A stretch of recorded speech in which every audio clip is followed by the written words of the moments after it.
Hey, everybody, welcome back to the TSRA Two-Way Ricochet. I am your legislative director, Andy Turner, and we have much to cover today. First, let me remind you all that our grades and endorsements for the primary are up on the TSRA-PAC webpage.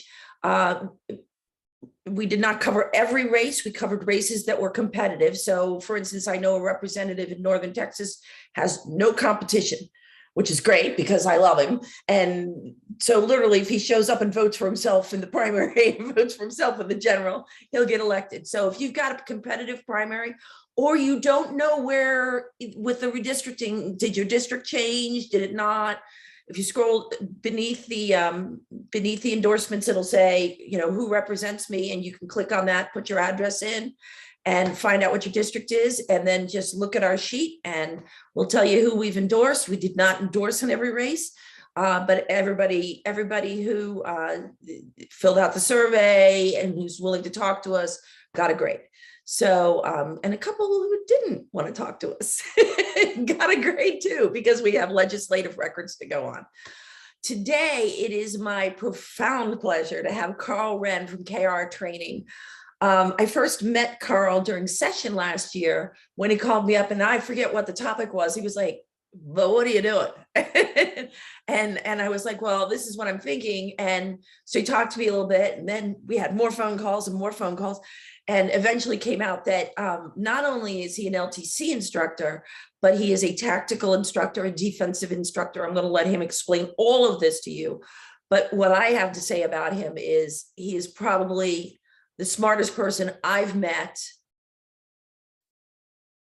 personally met ever on all of this stuff. And I say that having had many tactical instructors. Doesn't mean I'm brilliant at tactical stuff, as Karl will tell you, but he's really great. And so Karl wants to talk to you today and in following episodes about, okay, so I took my LTC test. I've got my LTC. What do I need to know, and what are common misconceptions? And Karl's written a book, and he has lots of things to tell you. Karl, take it away. Well, that's a high praise and a high standard for me to live up to. The short answer is I've been a firearms trainer for 31 years. I own my own range. I've had my own training facility for about 20 years. Currently, I've got just about 3,000 hours of formal training in all these various topics, from half a dozen world champion competition shooters, Tom Gibbons, Masad Ayub, John Farnham, dozens and dozens and dozens of self-defense instructors and legal instructors and medical instructors and scenario-based training instructors and all kinds of stuff. I haven't trained with everybody that's gotten into the training business in the last 5 years, but if they've been in the training business more than about 10 years, I've probably taken a class from them somewhere, sometime. So that's, my background is based on doing a lot of stuff, taking a lot of classes, and then also, being involved. I've worked for the Texas Engineering Extension Service for the last 9 years of my career doing Homeland Security training. So I've got some federal, critical infrastructure protection and Homeland Security training, cybersecurity training. So I've got a variety of credentials. I'm also a certified mediator. I picked that up somewhere along the way too. That was a 40-hour class I had a chance to get into. You kind of do it all. One way or the other. I tried to do a little bit of everything.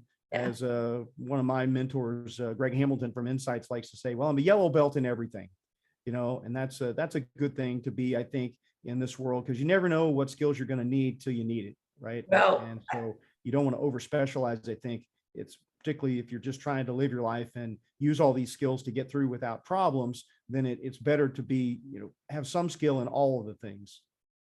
I'm going to tell that story here too, and so the least of what he does in terms of first you start with LTC training, and then you move up in your whatever kind of training you want. So that's kind of the 101 of gun handling and defensive shooting and all the things you need to know. And I took this class from him after session was over last year. And we went out, and my husband and I went out And I have to tell you all, it is the funniest story. And I've told it to several people personally, but Karl is the most patient, the most kind, and probably the funniest, because we were out there. I called him a week before we were scheduled and said, hey, I bought this gun. It's a 9mm. I'm so excited. And then I took it to the range so I wouldn't look like a complete moron in front of Karl, and couldn't hit the inside of a barn, couldn't hit the side of a barn inside barn. So I called Karl and he said, yeah, bring the gun along. We're going to take a look at that, because the sights were very strange and alien to me. And I couldn't even tell you all what the sights were. So Karl brought out like an arsenal for me to try. I've always shot 9 and 40, and I know that I have some issues, but I figured we'd work those out. So he put this gun in my hand and this gun, and I went from, and it had been a while since I've been shooting, and I went from shooting large groupings to smaller groupings, and I was doing adequately. And then he put this gun in my hand, and all of a sudden I was shooting like large apples. And I was like, what the heck is this? And he goes, oh, well, that's that's a 380. And I was like, Karl, I shoot with boys. I can't go to the range and shoot a chick gun. And Karl's response to me was, well, I find that a hole in the heart or a hole in the lungs is usually sufficient. And I went, game, set, and match. So I went out and bought that gun, and we've been to the range. And last time we went to the range, I did outshoot my husband. Thank you very much, Karl. Excellent. Excellent. Didn't rub it in, but you know. Right. So the gun that you had was one of my nemesis that when I see them in classes, nothing good ever happens. It's the SIG 365 with the SAS sights, and they're very odd design for sights. Yeah. And even in the hands of people that are good at shooting, they're not easy to shoot at all. And it's, a product that was designed and marketed for people that don't know much about shooting, that are told, well, regular sights will snag if you carry the gun in your pocket. It's really not true. The sights on the gun are not that much different than the regular sights, but regular sights are a whole lot easier to shoot. And every single student I've had that showed up with one of those guns struggled to shoot well with it. And when I gave them a gun with proper, regular, normal sights, they always shot better. Right. And the same thing with the Smith & Wesson EZ 380. The problem is not everyone has 80 pounds of grip strength. Not everybody has long fingers.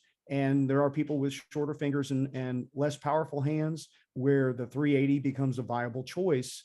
And that particular gun I like a lot. It has several characteristics that I think make it a really good choice for people. And on the plus side, ammunition manufacturers have come out with 380 ammo that is more powerful and more effective than the old days, right? Just like the 9mm ammo of today is more effective than old ammo. That 380 ammo, there's a few rounds that actually pass the FBI's ammo qualification, the set of standards they use to evaluate whether ammo is suitable for duty use. And that's a big change from years past.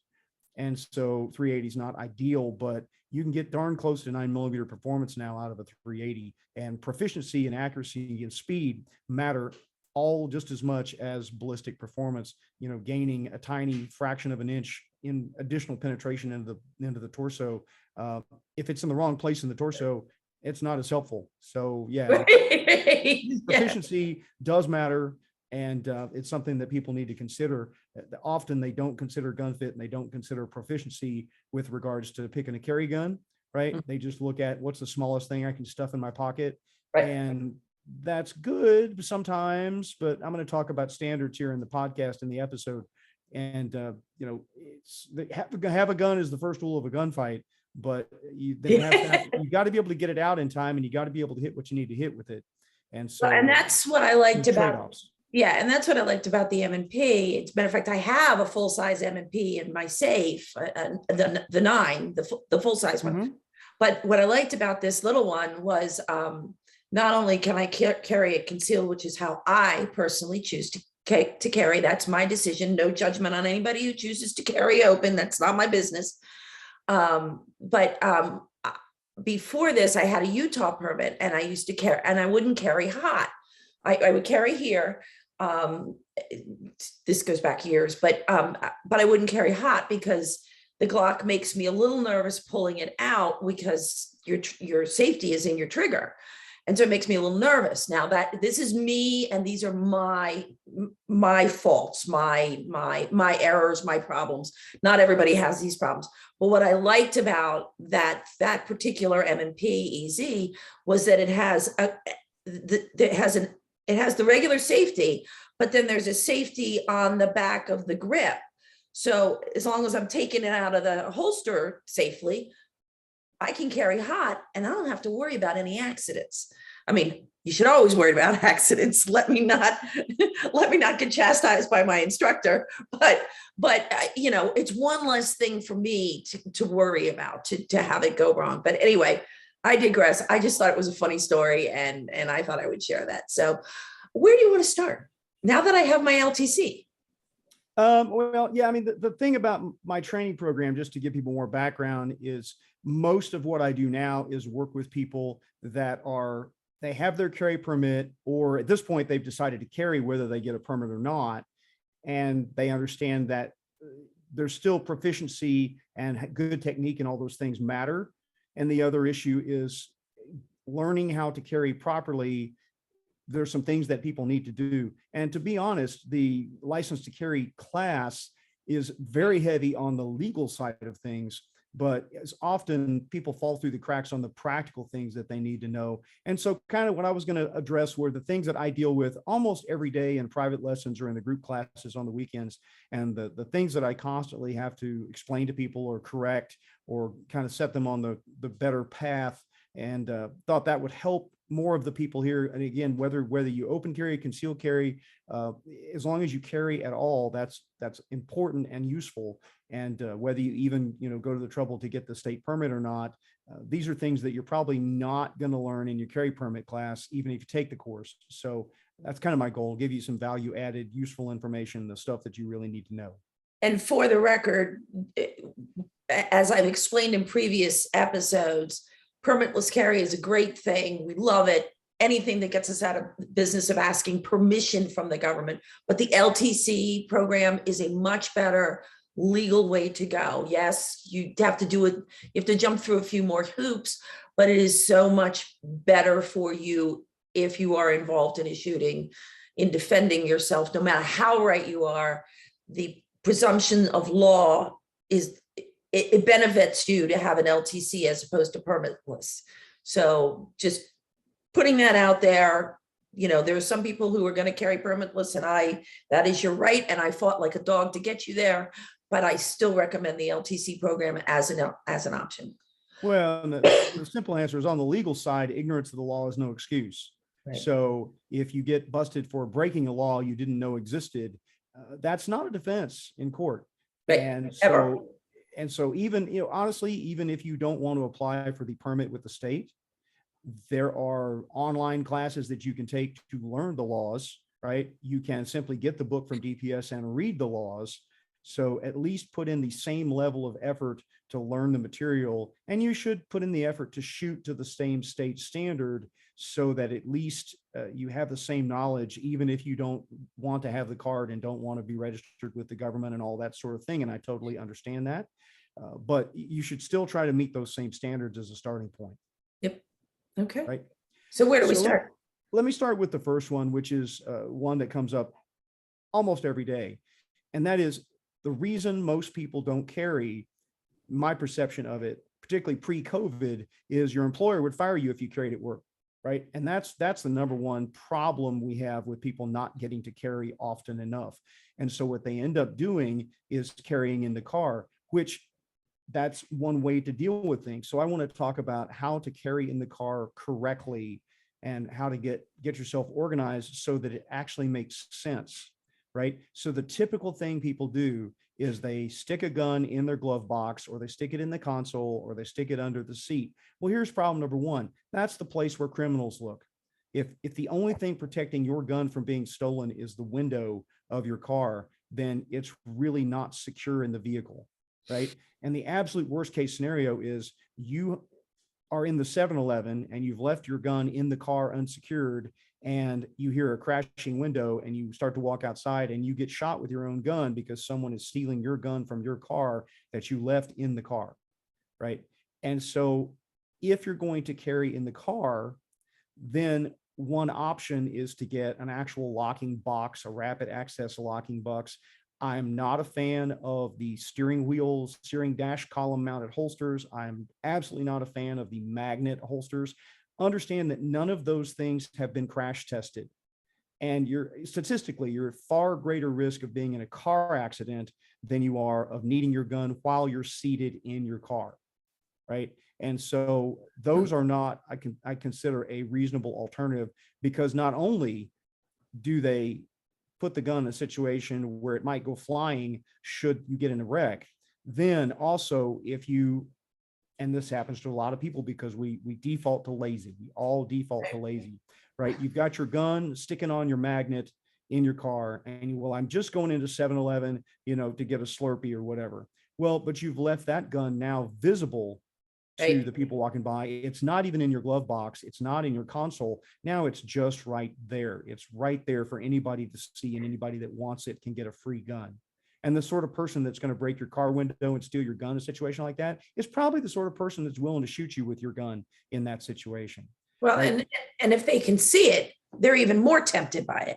Correct. Right? It's just, it's like leaving your phone or your laptop or your wallet sitting on the car seat where anybody can see it. It's just too simple. I believe one of the last stats I saw, I don't remember if it was 2020 or 2021, there were over 2,000 guns stolen from vehicles in Houston, right?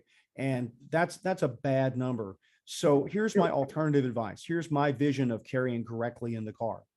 Number one, your gun needs to be loaded with a round in the chamber so that if you grab it, you don't have to do anything extra to it to be able to use it in the case you actually need it while you're seated in the car. More importantly, the gun that's carried in the car needs to be in a holster that covers the trigger guard of the gun. So it needs to be a holster that if you decide that you're at the 7-Eleven and you're going to go inside, that you can open the glove box, put the holster and the gun on and carry it inside. I get that you can't carry at the office, but if you're going to the HEB or the Walmart after work, it should be easy for you to put on a proper holster that covers the trigger guard and carry in those opportunities where you can carry, right? If your car breaks down on the side of the road and it's 3 o'clock in the morning and you're kneeled down beside your car fixing a flat tire in the middle of nowhere, the gun in the glove box is not going to help you the way that the gun on your hip will. And we run scenarios. I run force on force classes with simunition. We model these things. The fantasy that you're going to be able to run back to the car, open the glove box, get the gun and go back to the fight, it just doesn't work out that way. If you can get back to your car, get in it and drive away, right? It's the same thing with the myth of the truck gun. Oh, in an active shooter situation, I'm going to run out to my car, grab my rifle and come back in. Right. Yeah.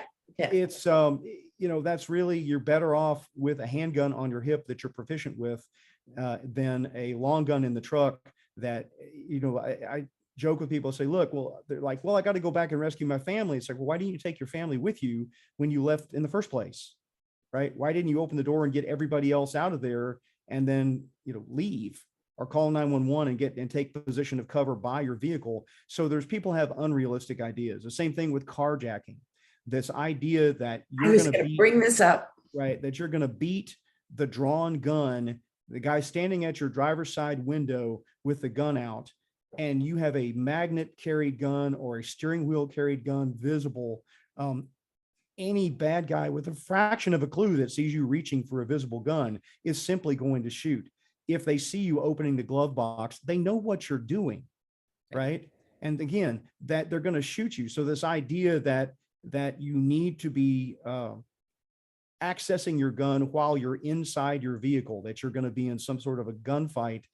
If you're right-handed, trying to shoot out the left side driver's side window is quite a bit difficult. We have a range car at my range. We do some shooting from vehicles. We do some classes where we're doing simunition events, some force scenarios around vehicles.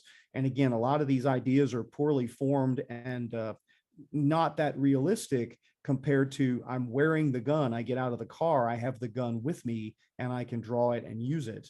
And I'm not, even if you give up the car in a carjacking situation and you don't try to use your gun, well, now you've given the carjacker a car and a gun.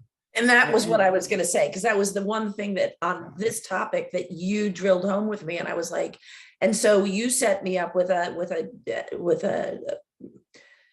you referred me to someone who makes a custom kydex, and literally I can drive and carry on my person, and it's comfortable. It's actually comfortable. Like I don't notice it.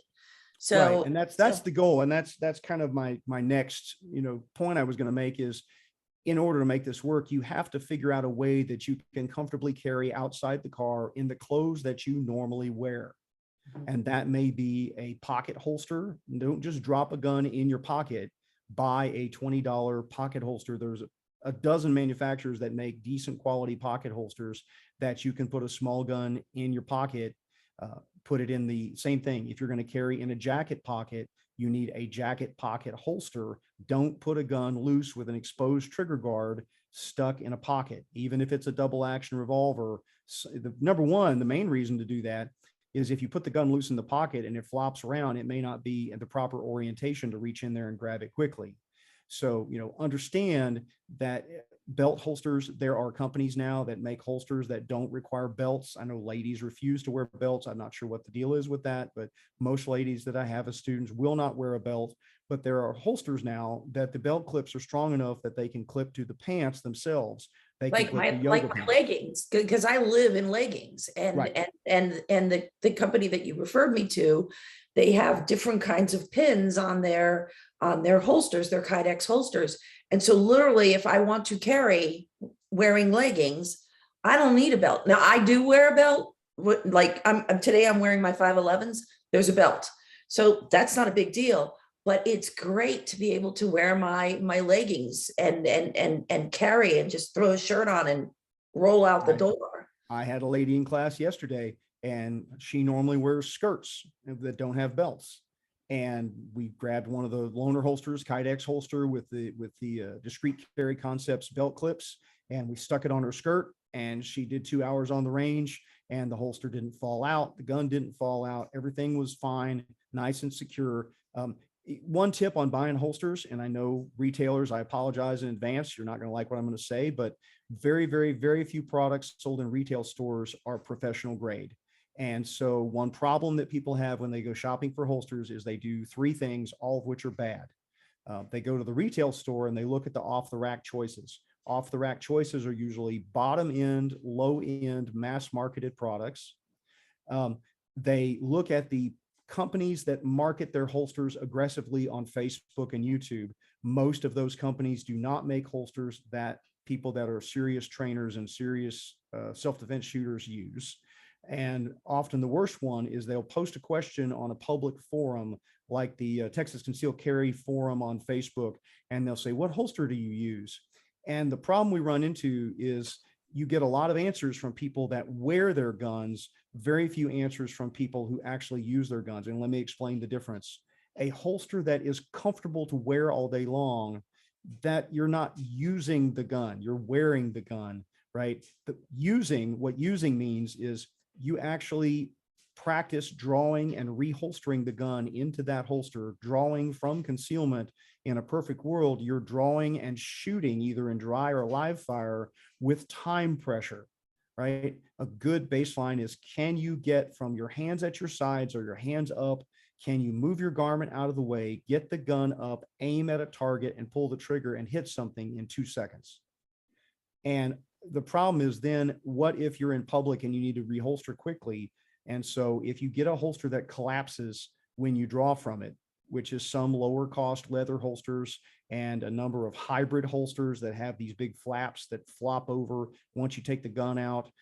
There's a bunch of different bad designs. I'm not a fan of hybrid holsters at all. I'm a fan of good quality leather, and particularly all kydex holsters.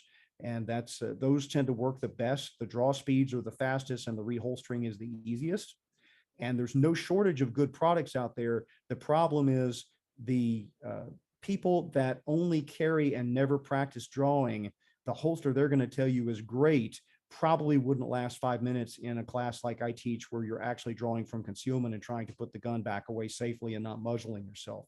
And so you need to find someone that can give you reputable, high quality advice. I give a lot of advice to people for free.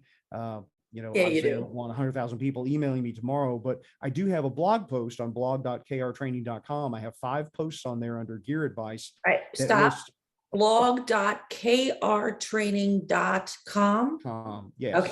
And Wanted to make it's sure. under gear advice, and there's 5 posts. I have a dozen people that teach with me, and we made a giant list of here are all the holster brands that we carry and use. So that's a great resource that instead of asking random strangers who you have no idea what their experience or if their holster, is going to work for you.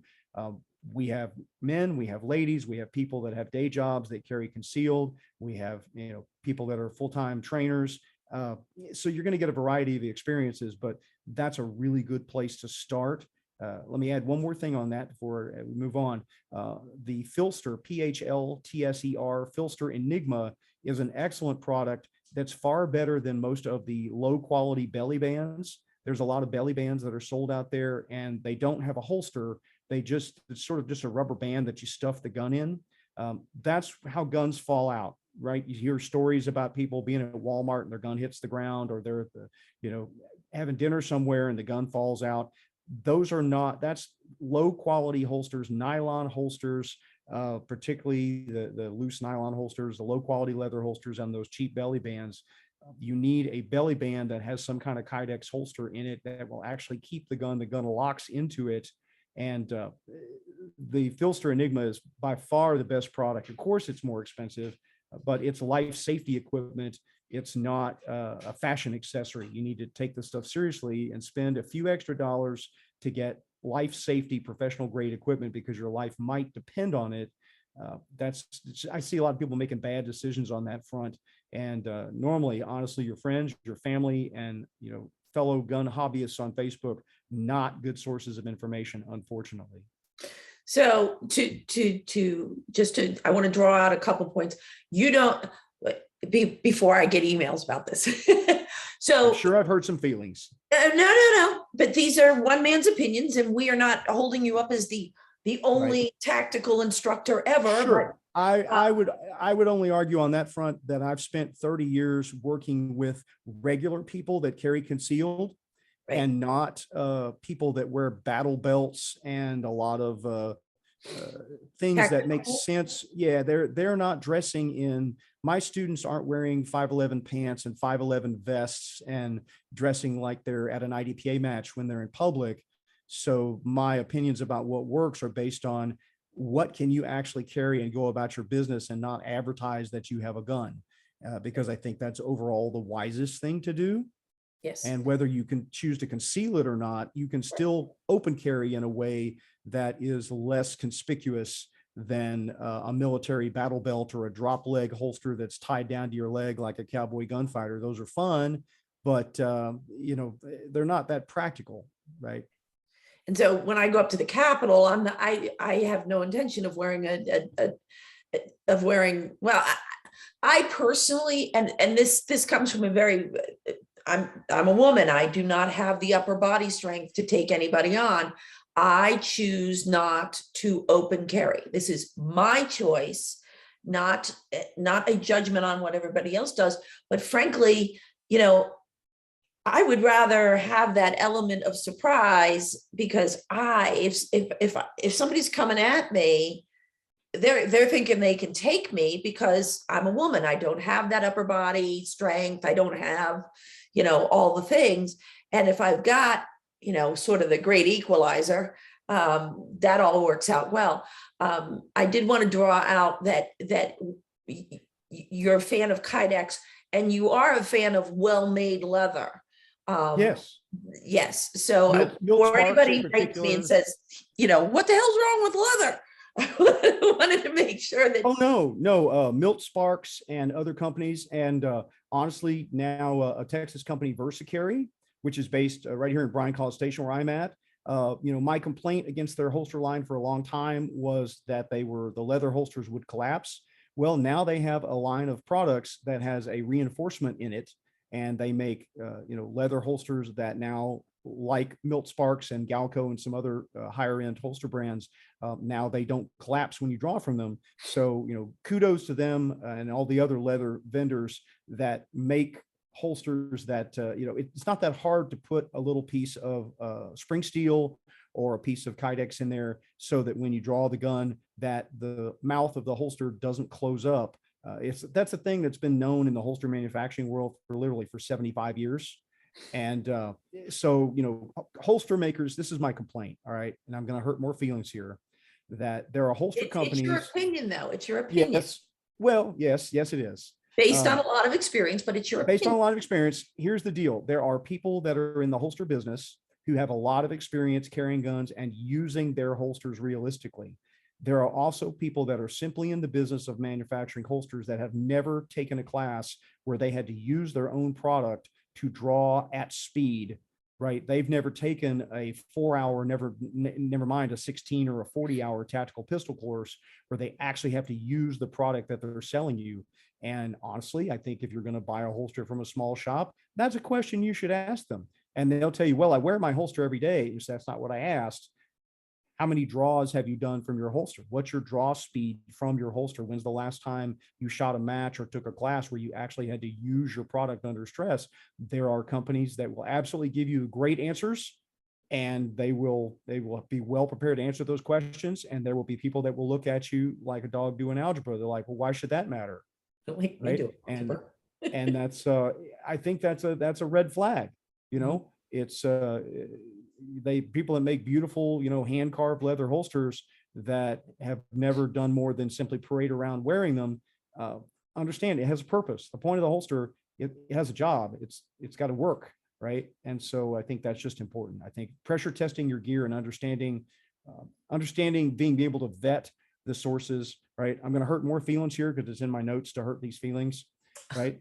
That just because your LTC instructor recommended a product, I put them in the same category as I do the holster makers. There are LTC instructors who have taken hundreds and hundreds of hours beyond the minimum required to be an LTC instructor. And there are people that did the absolute minimum necessary for them to get paid to teach the course. And so again, if you're asking your LTC instructor for advice, you need to maybe consider what is really their level of experience, right? If they have never shot a match, if they've never taken a tactical or defensive pistol course where they actually had to use their holster and draw from concealment, then they may not be as expert as you would like them to be, right? And if you're an LTC instructor and you haven't done those things, you should probably go do those things. If you're giving people advice on these topics, you need that experience. So that's another one. It's just, we do a very poor job in the current modern era, and this is across the board on all topics, of vetting our sources, right? We don't think about, is this person actually qualified to have this opinion? What information and life experience do they have that makes their opinion useful to me, right? If you've got somebody that their whole career is a SWAT cop and they open carry in their retention holster and they don't, they open carry when they're off duty because they can, right? Then, if you're an office worker and you're a small framed lady that never wears pants with a belt, the SWAT guy may not, he may be awesomely impressive, but may not have the same life experience that's needed. I have ladies on my staff that are office workers that never wear belts, and they have found ways to carry. And, that's, you have to value whose experience is it, and is it relevant to me? Well, and we're going to wrap up here in just a second, but just to kind of put this in another genre, it's like this. I drive a sedan. If I wanted to go buy, I've already had a pickup truck, but let's just say I wanted to go buy my first 4-wheel pickup truck, right? I wouldn't go to a farmer, because I don't live on a farm. I wouldn't go to a farmer and say, hey, what's the best pickup truck? Because I do a lot of city driving, right? So what you're saying is, ask people who, do these things that will be carrying in similar ways. So if they are, I do city driving, so I don't need the big mudden tires, right? On Right. my truck, right? That's Right. not necessary. Looks really cool, but not necessary, and it's going to chew up all the gas. So that would be absolutely necessary for somebody who lives or works on a farm. So, but I wouldn't ask them because I'm driving into Austin, I'm driving to San Antonio, I'm driving to Houston, you know, and Dallas. And so I spend a lot of time on the road. So I would need a different kind of pickup truck. And so I would ask somebody, and I know you do a lot of traveling. So, you know, I would ask you, I would ask my neighbor up the street who travels into Austin all the time. So even in something like that, it's, you know, you ask somebody who does things similar to what you do. And, you know, Correct. if they've never owned a pickup truck before, then probably shouldn't ask them their opinion on pickup trucks. Right. Well, I mean, I was fascinated. I was listening. I won't name the national trainer, but he's somebody that's well regarded right now, who's a relatively new face on the national training. And I heard an interview with him talking about his training program. And just casually in passing, he said, "Well, yeah, when I teach my classes, I wear my open carry gamer gun, but when I leave the range, I've got my little gun." And I'm thinking, well, this is someone who's known for being a really, really good shooter, but all of that really, really good shooting they've done is with not the gun that they're going to be having with them at dinner. And I'm much more focused. My program is much more focused on get good with the gear that you're going to actually have with you, that the range gun from your, you know, fancy competition holster, all that other stuff. I did years and years as a competitor. I'm a 5-division grandmaster in USPSA. Now, most of the time, if I shoot a USPSA match, I'm much more likely to be using gear that's more like IDPA competition gear, my actual carry stuff. Even when I shoot IDPA, I don't have a gamer set up for IDPA. I just get out of the car and, you know, shoot the gun that I'm wearing. And yeah, you're maybe not going to win. Maybe your scores won't be as good as they could be with the fancy gear.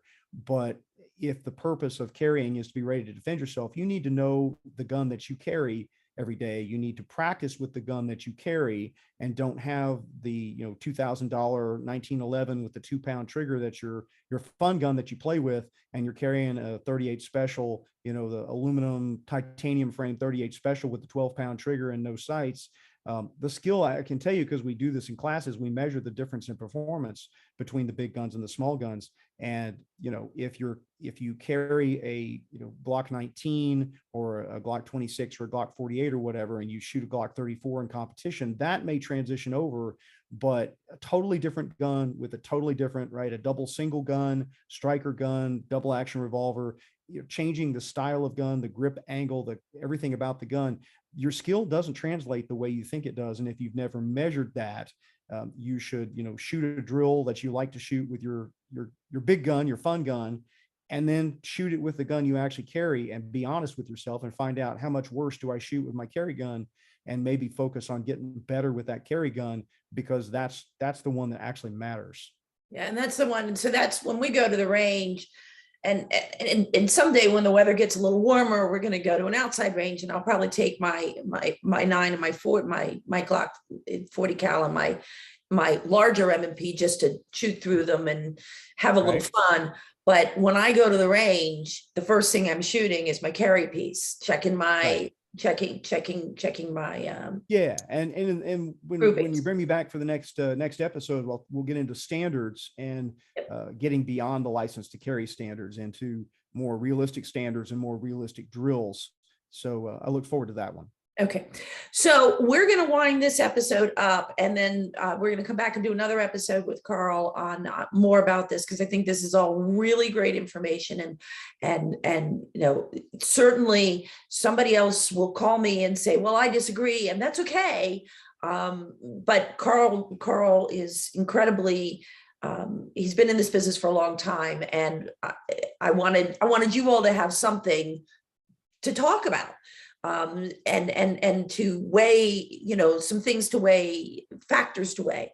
So I am deeply grateful to Karl Rehn of KRTraining for being not just a good friend of me, but a great friend of the show, and coming on and you know, throwing these things out there. that is the end of this episode. This is Karl Rehn, KRTraining. You can find krtraining.com. I know you guys are going to have comments and thoughts and all the things. Hate mail, plenty of hate mail. And that's fine. But you know what? That gives me an opportunity to talk to people. And as I've said so often, I love to pick up the phone. I love when 90% of the time, if somebody sends me a long email, I'm like, give me a call. Here's my personal phone. Give me a call, because I'm happy to talk to people. I've had people call me up and go, are you out of your mind? It's fine. I'm happy to have those conversations. They don't bother me, because this is how we learn, is by having this kind of discourse. So anyway, you guys can reach me at andyturner@tsra.com.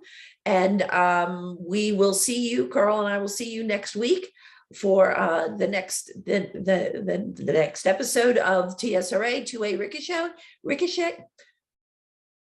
For the next episode of TSRA 2A Ricochet. And thank you very much for tuning in. Eric, go back to that last little bit where I paused and edit that out, where I had to restate TSRA 2A Ricochet. Thank you.